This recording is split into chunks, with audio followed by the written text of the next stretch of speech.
to apologize to Justin and Isaac for taking a piece of their time.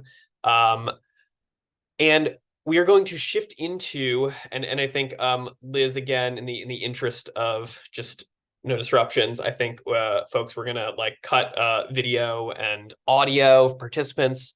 We're gonna pin Justin and Isaac.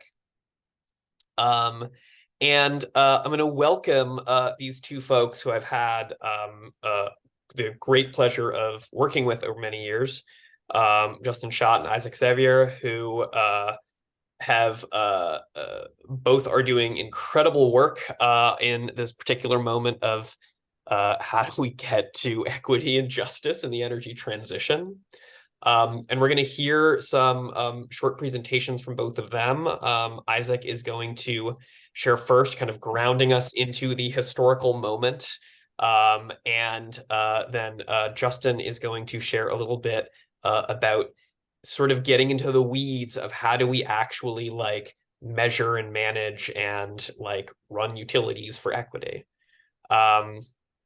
And I'll just welcome, maybe before we go to presentations, I'd just love if both of you would just quickly introduce yourselves. So Justin, maybe I'll just kick it to you first, and then Isaac, I'll kick it to you, and we can go right into presentation from there.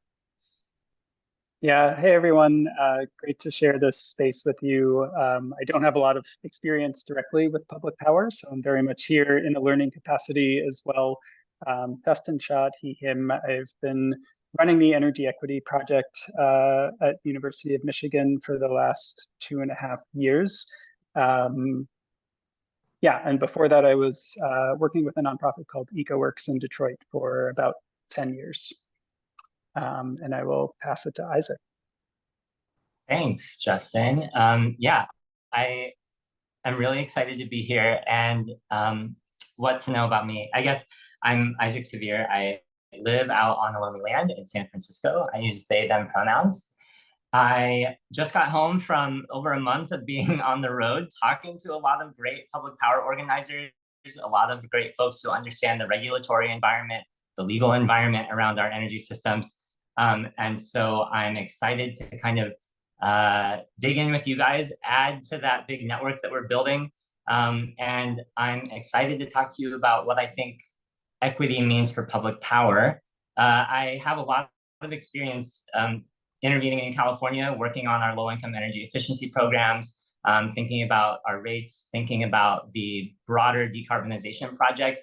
I was part of a group that put out the Equitable Building Electrification Framework in 2018 and helped to co-found, along with Jackson and a host of other incredible organizers and thought leaders, the Equitable Building Electrification Fund, which supports grassroots groups to join that conversation nationwide.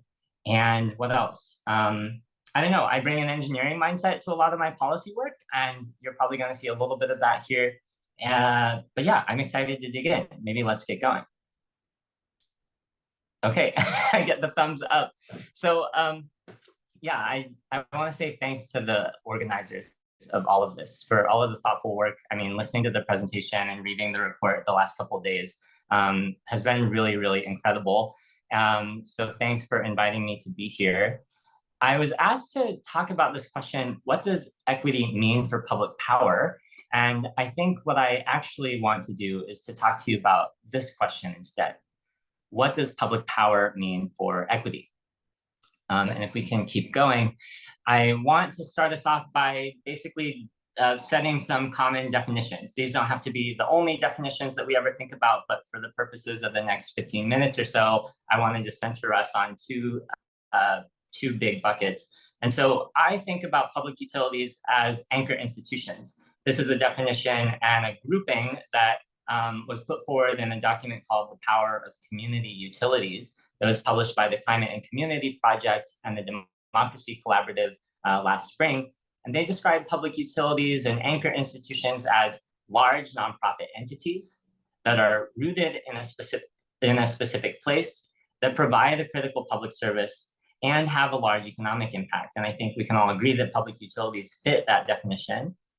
The American Public Power Association goes on to describe public utilities as not beholden to any shareholders, and this is an important feature, and they're driven only by the mission to serve their customers and their communities.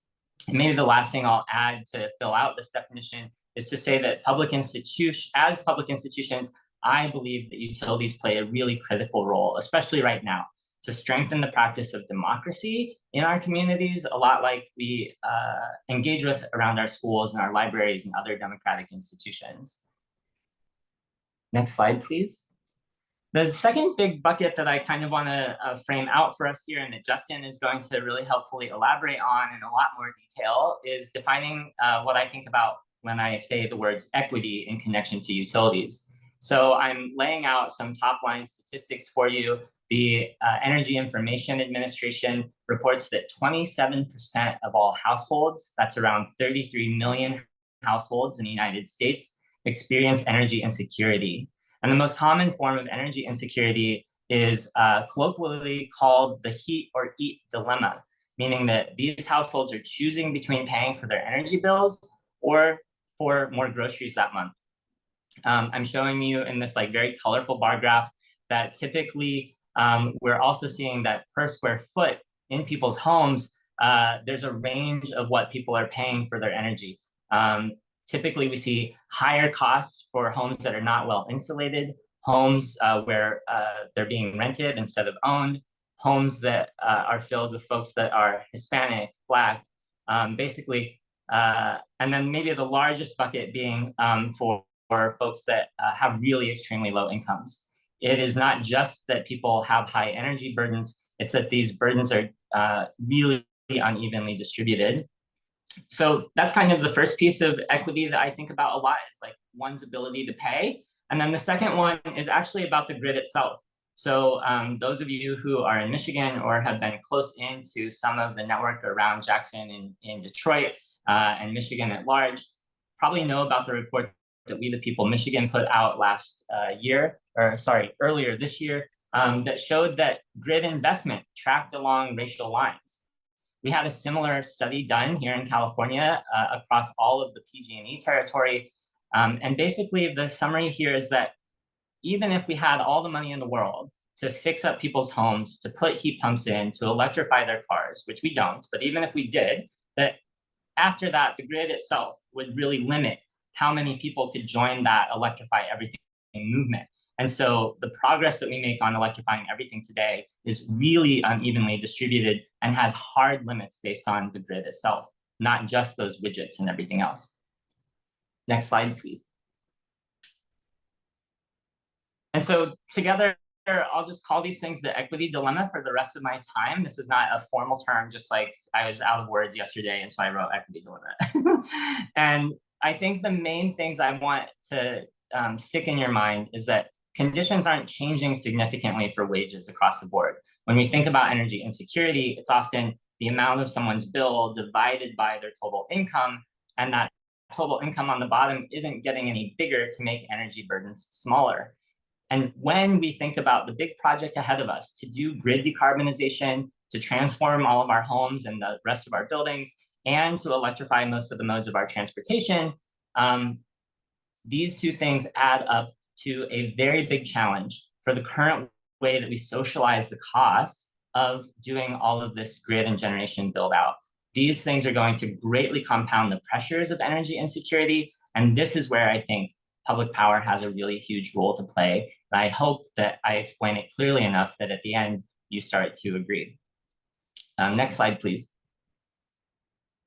So that's kind of inside the small container of the electricity and energy sector. I want to just take a moment and say what else is happening around us, because I noticed that often in energy conversations, we zoom all the way down and then we keep going down actually until we're deep, deep, deep in some kinds of energy weeds. So if we can go to the next slide, I'll say a few more things.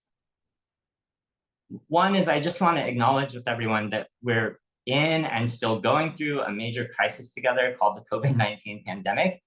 And I think one of the more important things that is striking me after this month on the road and talking to so many dozens of people, that this crisis has changed what everyone thought the future might look like. And it's important that we acknowledge that, I think. The number of deaths here comes out to around 1 in every 40 Americans we've lost over the last 4 years. And that feels really significant. And I think that I bring this up not to just be a huge, like, sad moment, sad factoid, but simply to really bring out into the discussion that we're in a different world than we were 4 years ago, 10 years ago, and that some of our thinking about the changes that we need are going to have to update accordingly. You know, earlier I mentioned that energy insecurity is commonly represented as something called the heat or eat dilemma. And so I wanted to also add some more background to that. The US Department of Agriculture reported earlier this year that food prices increased 10% last year.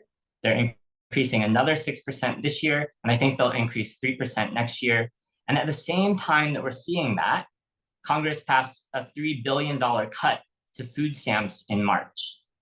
So when we think about the pressure of energy insecurity that I said gets compounded by the project of electrification and creates that heat or eat dilemma, we're not getting more help on the eating side either. And so the heating part becomes even more serious. When we zoom out to that global level, we also know that this is happening because of fossil fuel crises. The natural gas shortage that was caused by the Russian war in Ukraine has made the US shift to higher natural gas exports, which pushes the commodity price higher, which makes US electricity prices higher. And so that's some of the charts that I'm showing you on the right, just to show that over time we're seeing those much higher prices, and that those are also unevenly distributed by region, with some folks in some areas paying a lot more than they were, and others higher, but not as high. Next slide, please. Okay, so I've described kind of like what does equity mean to me? And then I think it's important to think about the time that we have left in kind of a transition space. So this is zooming out to that kind of global climate level. And one of the commonly known things in climate discussions is that the longer we wait to make steep emission reduction cuts, the bigger those cuts are going to have to be. The World Energy Investment Report that the International Energy Agency puts out each year is showing that while the cuts have to be steeper and steeper as we go, the amount of investment that we're making from 2023 out to 2030 in those blue bars is they're not expecting to grow at the rate that we would want those cuts to be happening. At the very far right, you're seeing like a green bar where they're like, this is the amount of investment we need to hit net zero energy in 2030. And here in the blue is where we are, and these gray lines are the big gap. If we were actually on track to make those big cuts, those blue bars would match the top of the gray bars, and we're not there. Next slide, please. But there is some good news. I never like to give tons of bad news without being like, there is good news. And here's where we start to make that shift, okay? So there is very good news. Renewables and storage are now reaching cost parity. Cost parity is this term that fancy people like to use to describe the way, to describe the fact that two things cost the same, meaning that you can now use the same number of dollars and get the same number of megawatts from solar and storage as you might from a gas combined cycle plant. And I'm actually showing you these marginal costs of investment, which are meaning that building new renewables is at or lower than the same price to get another unit of electricity out of an already existing gas combined cycle plant. So this means that every utility in the country, with some variation because there are big bars here, right? But every utility in this country probably can achieve the same new electricity generation from some form of renewables, and possibly renewables with storage. And this is very good. We've been working on achieving cost parity for some time, using classic capitalist ideas about market transformation. And we're now seeing those costs fall to where renewables across the board are competitive with fossil fuels. Next slide, please. So I want to dive in a little bit more and ask, why does public power have that critical and irreplaceable role for equity? And it's my belief that it is critical and irreplaceable. You guys can decide for yourself if you agree. Let's go to the next slide. And here's why. For-profit private utilities must chase returns. What this means is that even though in that slide that I just showed you from the Lazard Institute, that cost parity has been reached, meaning that you can buy the same amount of renewables that you could for gas for the same dollar, fund managers and corporations that are trying to make these big investments are actually legally obligated to prioritize maximizing their returns. Brett Christophers, in an article called Fossilized Capital, spells out that the industry average for renewable power projects rate of return is somewhere between 4 to 8%, while the same investment in oil and gas projects would return something around 15%. And he says this is a big barrier to building out more renewables power projects now that we're at cost parity, because investors want that 15%. They're not going to settle for 4 or 8 or even 10 if they can get 15.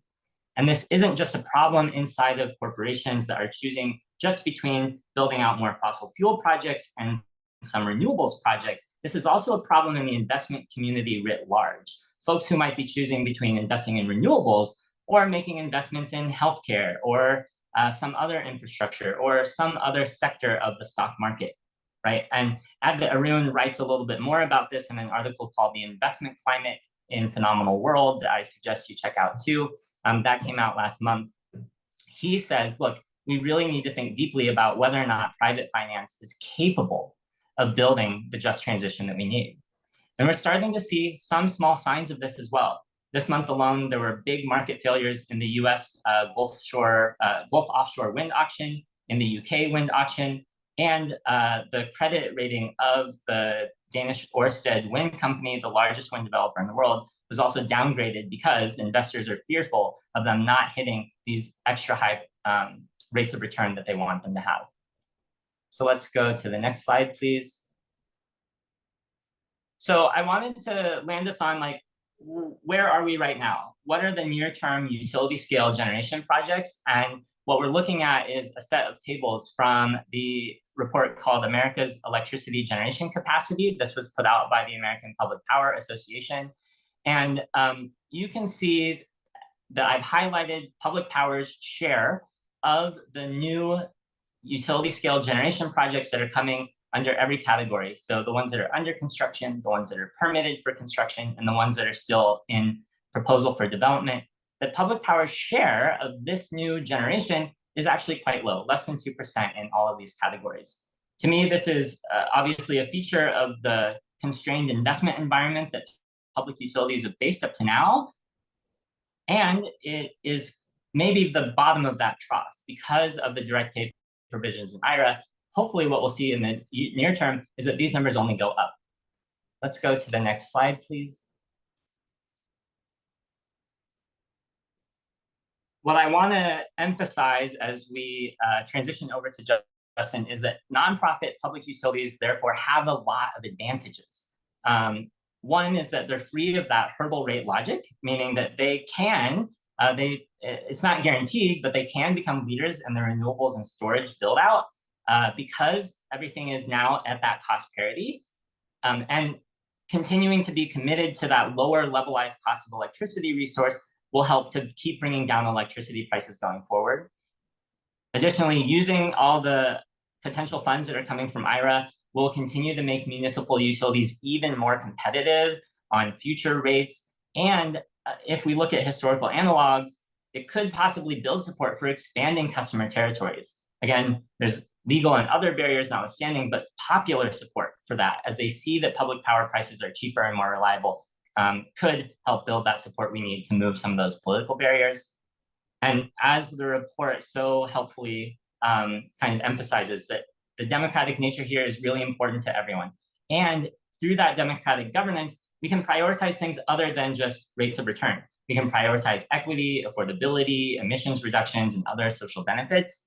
And I believe, and I have a lot of faith in our creativity in this sphere to innovate the business models that really help to address that equity dilemma, meaning that we can greatly reduce, if not eliminate, the cost of energy for poor people in this country to enable that deep decarbonization project that we need to see. Next slide, please. Okay, so this is my last big slide for you guys. I wanted to pull out some data that I have available to me in this cool little book called Municipal Ownership in the Electric Industry. And it's a chart of the number of municipal utilities from the kind of beginning of the electricity sector to around 1945. we saw 37 years of public power growth, just uninterrupted sheer growth, because it was so popular to have municipal utilities for a variety of reasons. In 1923 or 4, we actually saw a big shift. This was because of the big technological change, but also a big legal and regulatory change, where we started to see really large power networks. And those power networks came along with rapid privatization.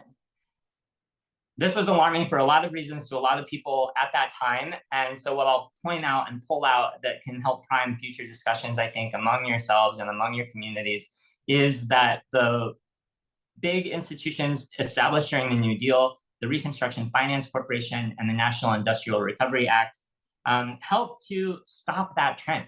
They helped to stabilize the number of public power utilities that we had in the country. And as the author describes in this book, David Schaap, he says, because they not only got that infusion of capital, they lowered their electricity rates even further. It gave them a big push to actually start growing the number of municipal utilities, despite the odds that were on the side of the profiteer folks, right? People saw that the municipal way really supported their way of life. It offered cheaper electricity. And so they started to see it grow.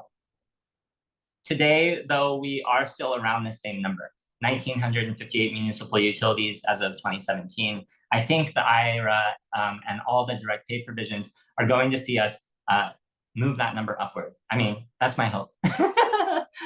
So let's go to the next slide. I'll just summarize here before I hand it to Justin. I've talked to you about why I believe that public utilities are not just essential, but that they're anchor institutions in our communities. And that I hope you'll agree with me that they're important sites for practicing democracy and for creating equity. I think they are these important sites because they're uniquely able to address that equity dilemma because they're not required to follow the logic of private finance. And it's my hope that we see and are able to help support the build out under IRA's provisions to transform the growth and the leadership of public utilities, which I think is the biggest opportunity that they've had in 100 years. So with that, I'll turn it back over to the crew or maybe straight to Justin. And I'm just really grateful to have had the chance to share some of these thoughts with you today. Awesome. Thank you so much, Isaac. That is a lot of information in incredibly dense form. And I think we're all terrifically benefiting from it. Justin, we will kick it straight over to you to dig a little bit into some of the mechanics of what running equitable utilities might look like. Super. Isaac, that was incredible. My mind is still buzzing with the way that you pull in the historical and the financial and the structural pieces there. So thank you for setting the stage. You can go to the next slide. So my hope today is really to give you some language and a lens for thinking about equity as a multi-dimensional approach so that we can ensure that public power gets equity right and doesn't run up into some of the ways that investor-owned utilities have become stuck. And I hope that this is something that you can use to sharpen your critique of IOUs as well. What I'm sharing comes from the work of the Energy Equity Project. So again, this was started a couple of years ago here at the University of Michigan, initially by Dr. Tony Reams, who has been leading efforts to advance energy justice within the Department of Energy. And so we had about 40 people serving as advisors and co-authors, really trying to get a better sense for the landscape of both the data around energy equity, seeing where there were big data gaps and we needed best practices instead, and to compile that into a report that I think of as an atlas of all of the energy equity practices that are both happening now and those that are potential that people would like to see. So we released that report along with an interactive map that has 29 national census tract scale data sets associated with it. And you can do some filtering there. So I will put that link in the chat when we're done if you want to check this out. But so that's the origins of this work and where this info is coming from. Next slide. So I think energy equity is notoriously difficult to put a single definition on, at least to do it within a single sentence. Groups that have come before the Energy Equity Project, like the Initiative for Energy Justice, I think have struggled to do this as well, and are also sometimes changing the language that goes with this, using energy equity or energy justice, depending on the time. And I recognized this as we were getting ready to release the framework, that we didn't have a definition ourselves that we had put out precisely because this is a complex issue and it feels both like too much to say in a breath, or like we will be leaving something out. But I will, next slide, just share what we've come up with here, and talk a little bit about why this is our definition. So energy equity recognizes the historical and cumulative burdens of the energy system borne by frontline, BIPOC, and low-income communities. To eliminate these disparities, energy equity centers the voices of frontline communities in energy planning and decision-making, and ensures the fair distribution of clean energy benefits and ownership.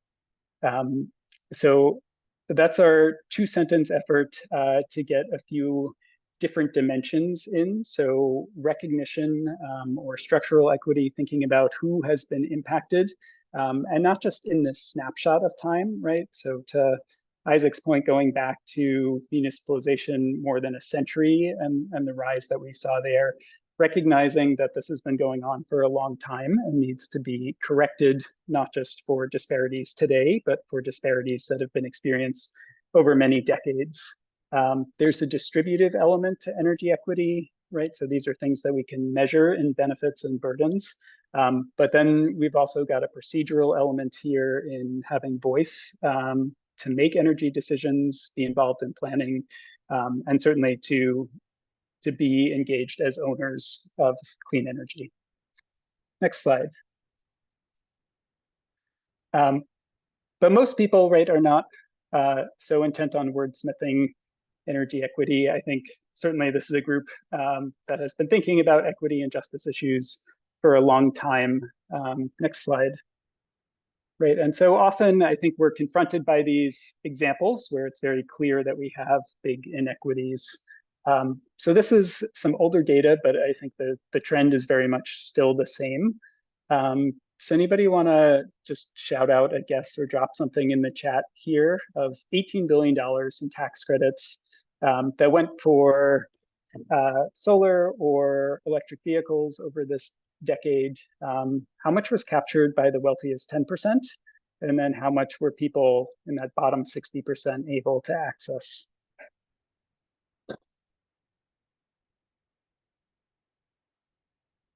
Any guesses?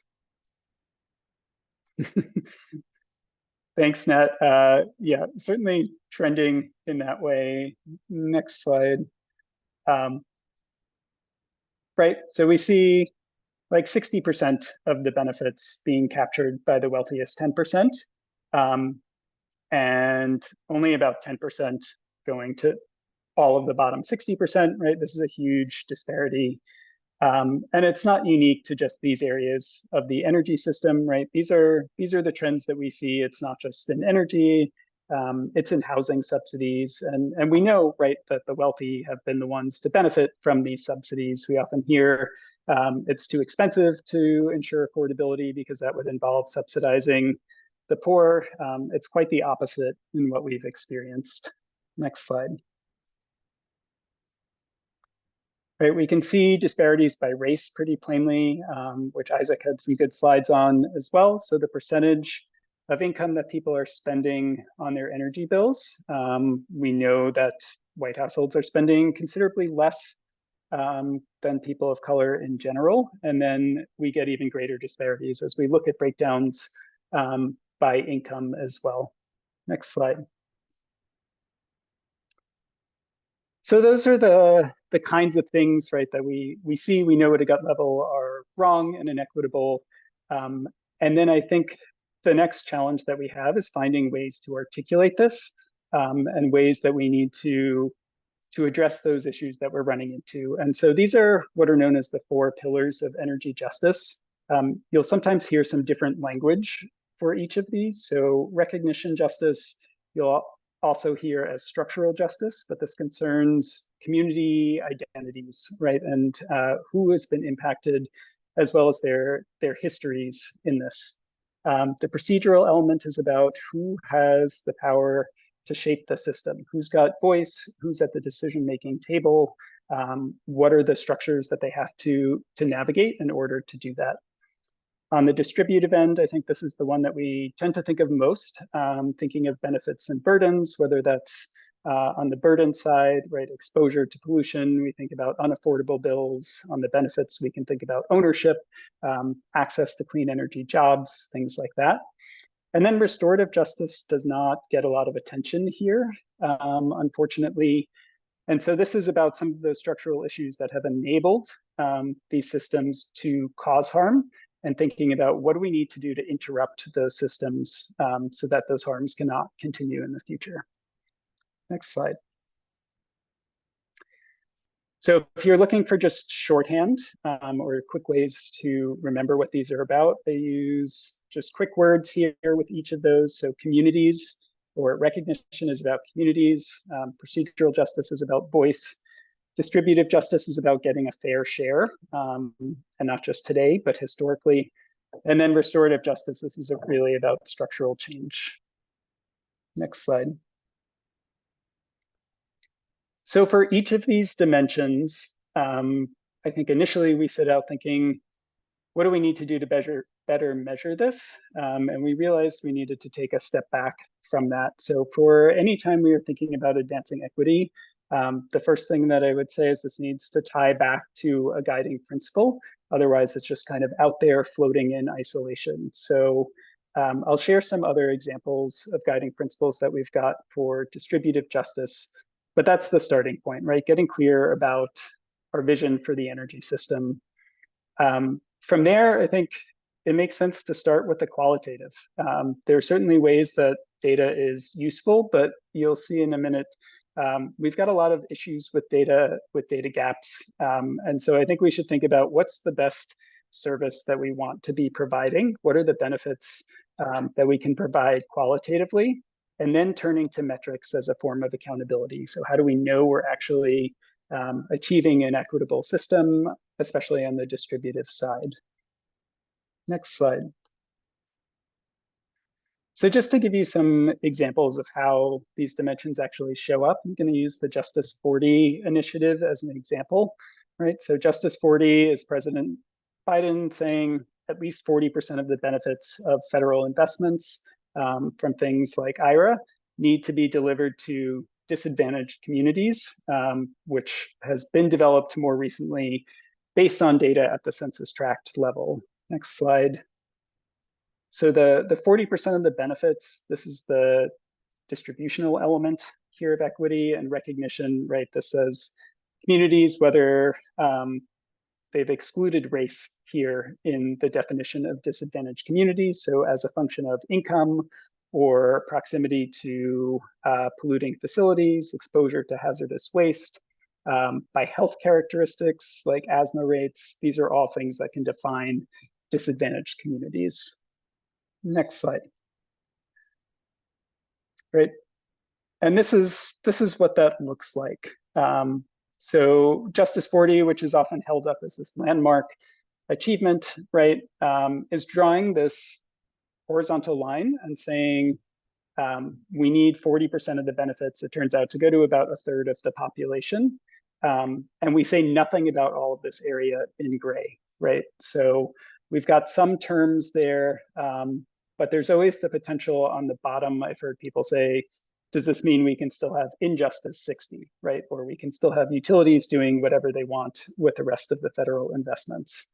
And so I think just visualizing what some of these things mean that appear as wins, this can help us say, maybe we need to go further. Maybe to actually deal with these decades of historical and cumulative impacts, we need to think about this being Justice 60 or Justice 80, right? And these are things that I think public power could accomplish, could take what we've said is these kind of arbitrary binary thresholds and to move beyond them. Next slide. So Justice 40, and you can click again, misses two elements of energy justice here. It misses the procedural piece. There's no requirement that frontline communities have any role in defining what benefits look like, what participation looks like, right? This is all sort of optional for federal agencies and for utilities. And next slide. And on the restorative side, right, this doesn't require any kind of reparations, any way of dealing with the past. This is all, again, snapshot in time.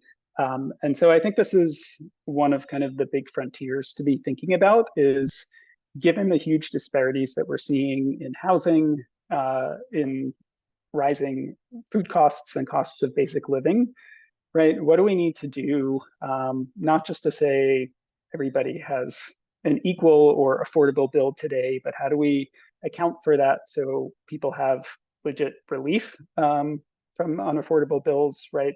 But benefits that are making up for these years of negative impacts. Next slide.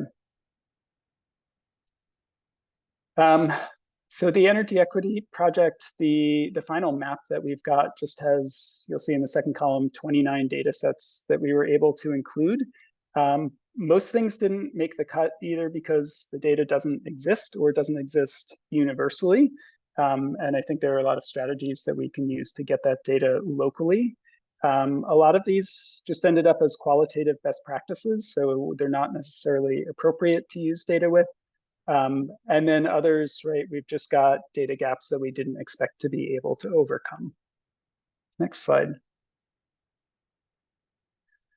All right, so I'll talk about some opportunities then within each of the 4 dimensions of equity.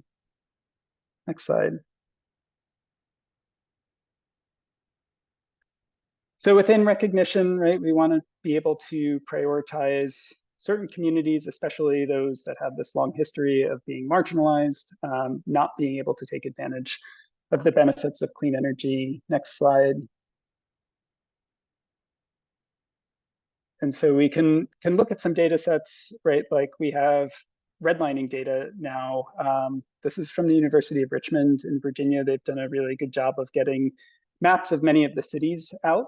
And this is actually the Southeast Energy Efficiency Alliance that's compared the redlining data to urban heat islands and where you see those intersecting. So this happens to be in Birmingham, Alabama, and places, not surprisingly, right, that were redlined, that had the least efficient housing stock, that were developed near industry. Those are places where it can be up to 20 degrees hotter. Next slide. Recognition variables, these tend to be demographic. So the most common things that people are looking at, right, are things like income, educational attainment, race.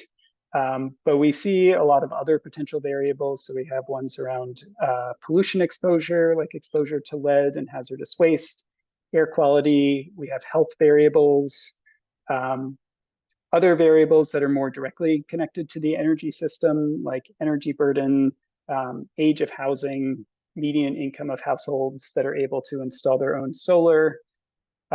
Climate variables, there is a lot of data that's getting more fine-grained now on risk of flooding, of wildfire, exposure to heat waves.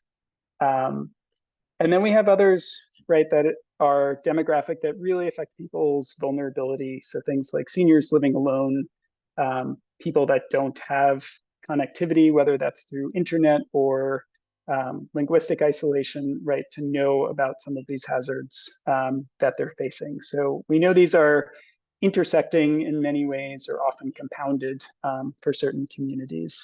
Next slide. There's a wide distribution of communities that cross thresholds for some of these. So the vast majority of communities, right, this is using the Federal Justice 40 screening tool, are going to exceed 1 or maybe 2 of these thresholds. And we've got this really long tail here. So communities that out of 21 thresholds, right, are exceeding half or more, in one case up to 15 of the thresholds. And again, getting back to this idea of just drawing a line, is a community a priority community or not? We have a lot more data to say these are the places where energy justice issues are most severe, and areas where they're less concerning, and we need to get into the details of this data. Next slide. Right, so we can have some census tracts where, in this case, on the Gulf Coast, south of New Orleans, we have tracts that are selected as disadvantaged because they are 1 or 2 percentage points below the income threshold. But by and large, right, these communities share most things. They share the same histories, the same housing stock, the same industrialization patterns, the same risk of hurricanes and sea level rise, and yet they've gotten different treatment here as a result. So this is just a reminder that that binary threshold, right, I think doesn't serve us well, and we need to be thinking along a continuum. Next slide. And sometimes what the data will tell us about a community we know is not necessarily accurate, right? So we've had a community here in South Beach that was identified as disadvantaged. I think looking at the housing stock there from Google, we can know that that's probably suspect compared to other communities that have been excluded. Next slide.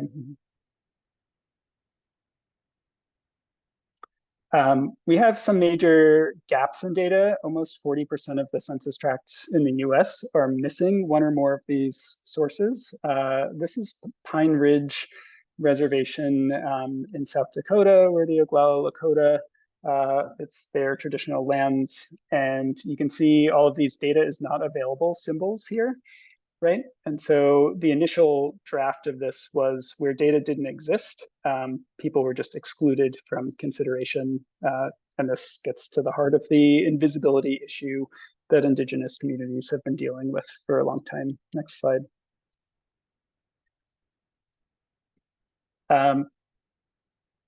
Yeah, so just an important reminder, everything is not in the data that we would like. So the stories of communities, right, hearing this in their own words, that remains critically important. Next slide. Okay, procedural equity, right, this is again about decision-making power. And all of those kind of technocratic structures, I think that Jackson mentioned, can still appear in public power, right? This is our opportunity to make sure that it's genuinely accessible. Next slide. Right, to remember that democracy on its own is not necessarily sufficient. So the states in green are where commissioners are elected, and many of those are some of the most regressive commissions as a result of how that gets done. So we actually have a case here where appointed commissioners can work better. It just depends on the outcomes and how things are structured. We also see more influence of utility contributions and campaign finance where we've got elections happening.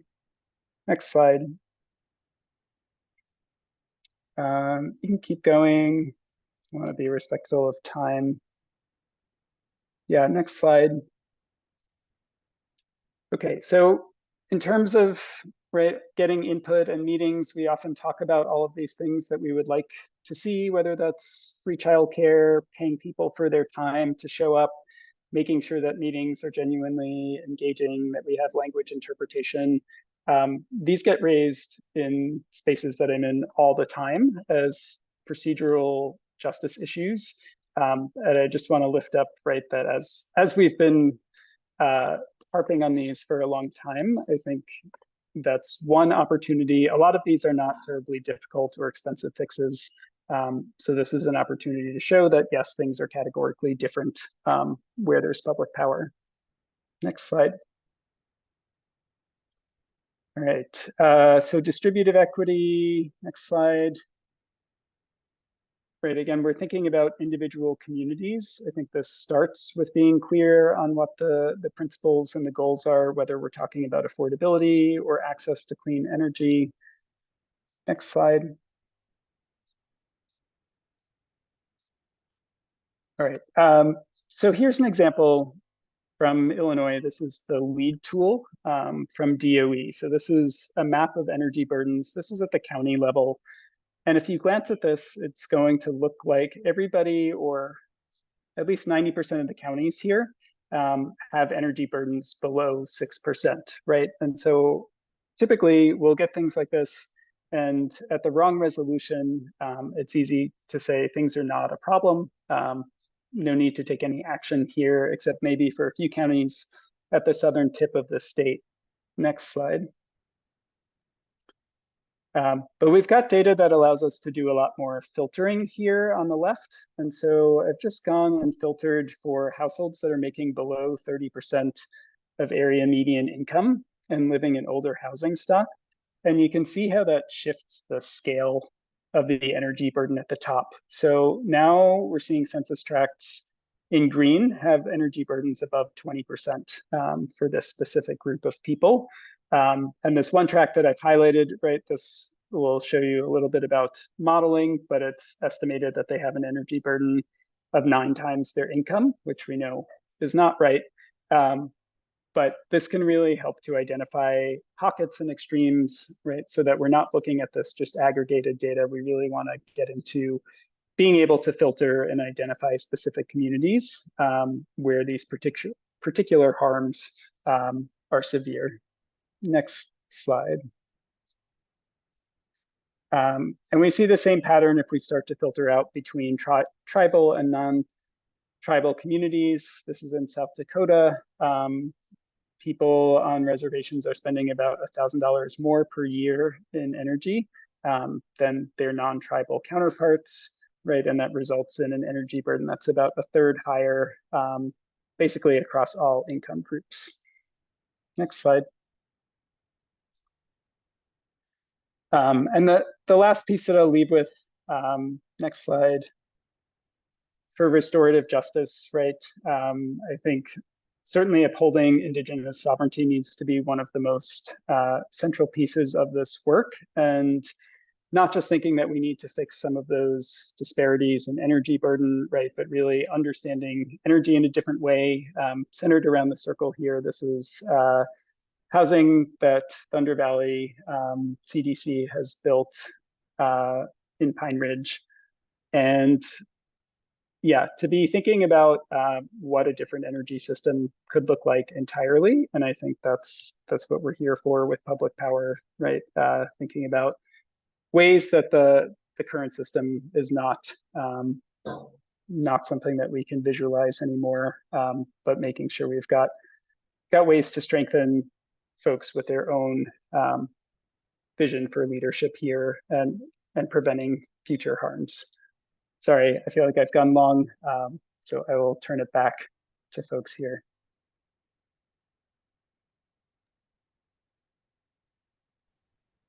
You're all good. Thank you. I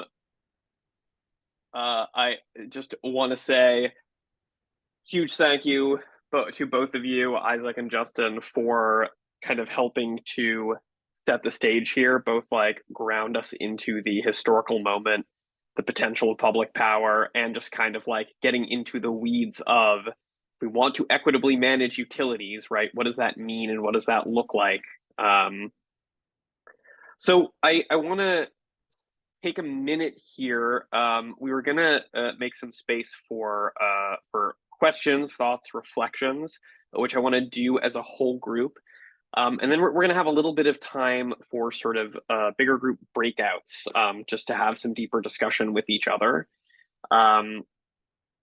So first, I just want to just put it back to our participants here. And I think, Liz, we can take folks off the sort of camera and mic restrictions.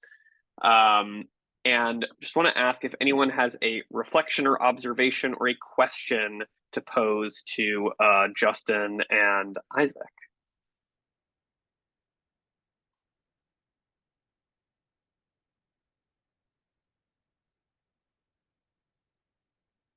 And I think I'm welcoming Reclaim Our Power in. And I think, Liz, we can also cut the screen share just so we can see the spotlighted people, if that's okay. Yeah, Jay, welcome. Thank you. I guess one of the things that I was noticing, a lot of the data kind of comparative, I think Isaac was doing was a lot of utility scale. And then we started talking about the final uh, presentation from Justin, and he was talking about restorative, and I saw some rooftop solar, and there was discussion about communities. And I think how we define communities in San Diego, there's a climate action plan that's very ambitious, 100% renewable energy by 2035. And how that's being implemented is it's supposed to be mitigation for the general plan that it oversees development in San Diego. And it's not being implemented by the recognized 50 different community planning groups that are in the city of San Diego. And I don't know if other folks have similar kinds of divisions of what constitutes a community. But I think that really needs, we talk about that is used a lot of different ways, but a geographic community to start with. And I really like the census tract kind of data, because you got to measure things and you got to be able to project and plan. And equity, I think it was great presentation talking about the different elements and who gets to participate in that and how you support that happening. So those are basically more some observations, but I really appreciate it. I feel like a lot of information, the old drinking at the end of a fire hose, but I appreciate it. It's very well presented. Thank you.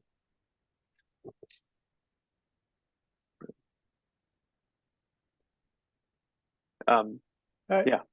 Do you want me to start on this on community scale?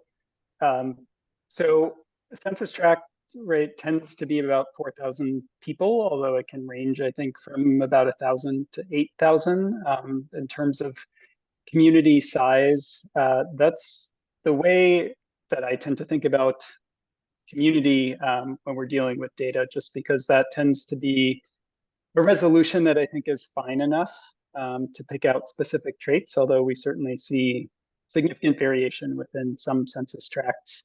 But it's also universal enough in a lot of the data collection that we can use that across different data sets. So that's why that's been our standard. Sometimes you'll see like census block groups, which tend to just be there are 4 or so census block groups per tract. So it's not actually a block, it's still several blocks that are aggregated. And once you get above that, I think we start to lose a lot of the specificity, or you can start to mask communities that have specific experiences, and these just get covered up by the communities around them. Isaac, any other thoughts here? Justin, there was another question in the chat, kind of in the direction of like, can you like share a little bit more about like this, where why it seems like appointed PUCs or states that have them seem to be, in some cases, doing better than elected ones, and just what's kind of like behind that statement? Yeah, so the map of where we have elections, right, is almost entirely red states. And Isaac, you worked on this paper, right, that was looking at the identities of commissioners and how disproportionately they represent states like in the Deep South. And we have some of the whitest commissions representing states with the highest Black populations, for instance. So that's a really big issue, I think. And then we have gerrymandering in some of those states as well that are doing elections by district, right? And so the same issues that you see in regular electoral politics can show up there. And the recommendations that I've heard on this is to have a nominating committee that brings forth a number of candidates, right, that can be considered for appointment. Yeah. If it's okay, I do want to add that I haven't done every inch of my homework on this topic, but I do disagree with the statement that election of commissioners is the causation of worse outcomes.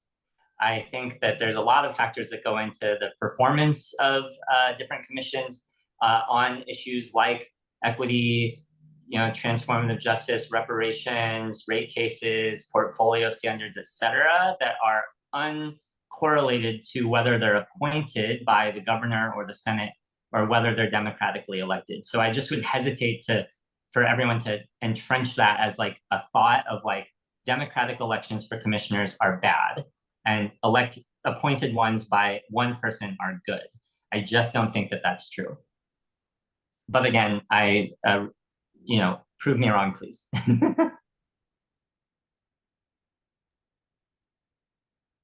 I'll just say, seconding that, I believe there is a correlational point. There's not a causal point for anyone who appreciates that distinction. So, what I want to offer, there are a bunch of us here. We're at 3 o'clock. We wanted to do a little bit of an offer for folks to actually get to like chat with each other. While a big part of this convening is really about hearing from different folks who bring different kinds of expertise and perspective on these issues. We want to make some space for us to all kind of like dig in with each other and actually get to like talk about these things. Because as is likely the case, we are going to bring up way more questions than we answer. So we're going to stop and go into breakout rooms, and I think Liz, we should be able to open these up a little bit. And I don't remember if I'm supposed to hand this off to someone else to talk about. Or if I'm doing it. No, I'm leading in. So we have 3 breakout rooms. Each one of us is going to be in each of them. So in room 1, which is going to, you see the title Equity there. We wanted to make some space for folks that just wanted to like share their stories. So if folks wanted to, that is a room for going and being like, yeah, here's what I directly experience as energy justice and equity issues in my campaign, in my community, with my utility. And that is a space for people to dig in and just kind of like share direct experiences with each other. Room 2 is going to be extended Q&A. So folks that want to dig into any of these particular weeds with me, Justin, and Isaac, we're going to be hanging out there and walking out about these things. And room 3 is a just general like getting to know each other and networking kind of space. Folks will be able to move into whichever rooms they want to. And as you can see now, breakout rooms are open. So you can go to the one that you feel inclined to join.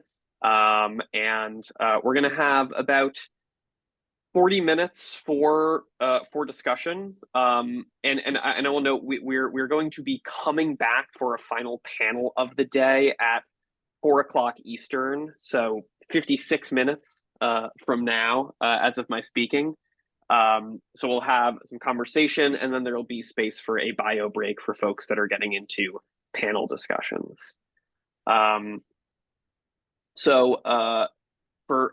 will say right now, folks that want to can start going into those breakout rooms. If you go down to the bottom of your screen, click on the more option and click on breakout rooms, you should be able to join one.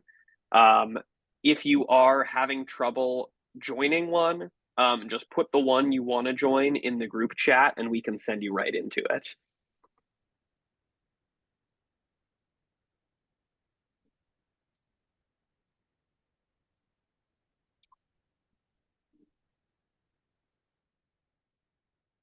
Cool.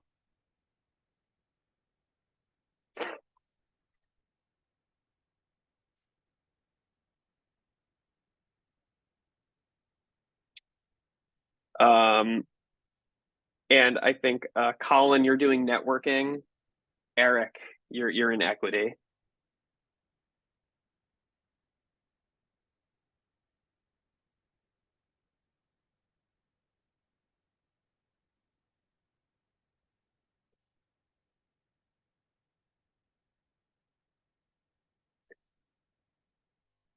right, and Lauren, I will assign you into general networking. Okay, Lauren, you should be able to click join now and you should get sent right in there.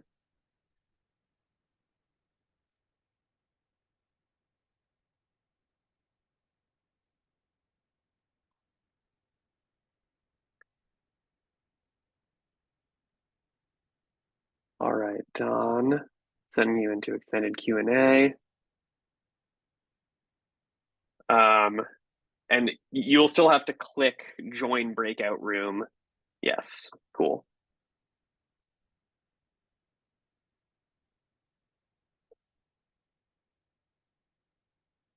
All right, I'm gonna hop into an extended Q&A. Oh, I'll also, Liz, I'm gonna actually hang out here for a little bit and just greet people as well.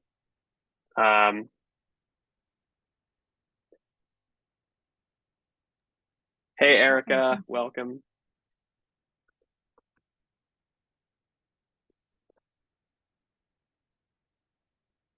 We've just started breakouts. There's three. Room one is folks just doing some storytelling, just sharing your experiences of energy justice, energy equity issues.